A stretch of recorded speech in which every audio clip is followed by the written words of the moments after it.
भाइले बाटामा नुहाएको देखेर मेरो छोरालाई पनि बाटामै नुहाउन मन लाग्यो। आज स्याटरडे उसलाई नुहाउनै पर्छ। आज नुहाएन भने फेरि मलाई त भ्याउँदिन अरू दिन उसलाई नुहाउन यताउति गर्न। त्यसपछि उसलाई खाना खाए रेडी पार्दै यतापट्टि अनि म आएर के गर्दै थिइन् त किचनमा भनेर यसो हेर्न आएको त रामस्कै वरि पखाल्दै रहेन्। के गरेको त अरे मामु मैले हजुरलाई हेल्प गरेको नि, मैले स्कुलमा गुड हेबिटहरू सिकेको, मामुलाई हेल्प गर्नु भन्नुभएको छ टिचरले।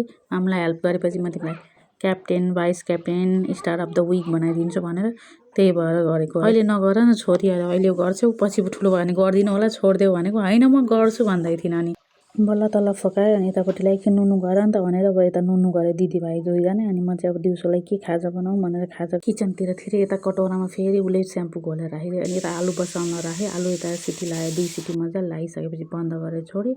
अनि आज आलु उसिनेर आलुको चाहिँ म आलु टिक्की बनाउँछु भनेर सोचेँ। अनि मजाले आलु पनि सेलाउनलाई एकचोटि छोडिदिएँ। यतापट्टि अब टिक्कीको लागि भनेर मैले प्याज लिएँ, प्याज अदुवा अनि धनियाँ काट्छु, धनियाँ खुर्सानी राख्छु, अरू चाहिँ म राख्दिनँ भनेर प्याजलाई तासु पारेँ। आँसु पनि आइरहेको थियो, यस्तो भइरहेको थियो। अनि पानी राख्यो भने आउँदैन भने पानी राखेँ। प्याजलाई पनि काटकुट पारेँ। यतापट्टि प्याज काटिसकेपछि अनि मैले अदुवालाई पनि थिचेँ। अदुवा थिचिसकेपछि फ्रिजबाट धनियाँ र एउटा खुर्सानी लिएँ। धनियाँलाई पनि म मसिनो पारेर काटेँ। अनि एउटा मात्रै खुर्सानी धेरै पिरो हुन्छ कि भनेर छोरी फेरि पिरो भने खान सक्दिनँ नि। यताबाट कुकरबाट पनि बाफ गइसकेको थियो। अनि आलुलाई पनि तासतुस पारेँ, मजाले तासेँ। सानो थियो कि अस्ति यो मेरो माइतबाट बुवाले पठाइदिनु भएको थियो कि यो थारु आलु मिठो हुन्छ है खानालाई पनि। अनि यसलाई मजाले मैले तासतुस पारेँ। यो अनि आज चाहिँ सक्यो। आज चाहिँ सबै मैले उसिनेर सक्छु नै। यो आलु अलिअलि उम्रिँदै पनि थियो कि त्यही भएर मजाले तासतुस पारेर त्यसलाई थिचेँ। अनि त्यसपछि त्यसमा मैले यता कराई पनि बसालिदिएँ।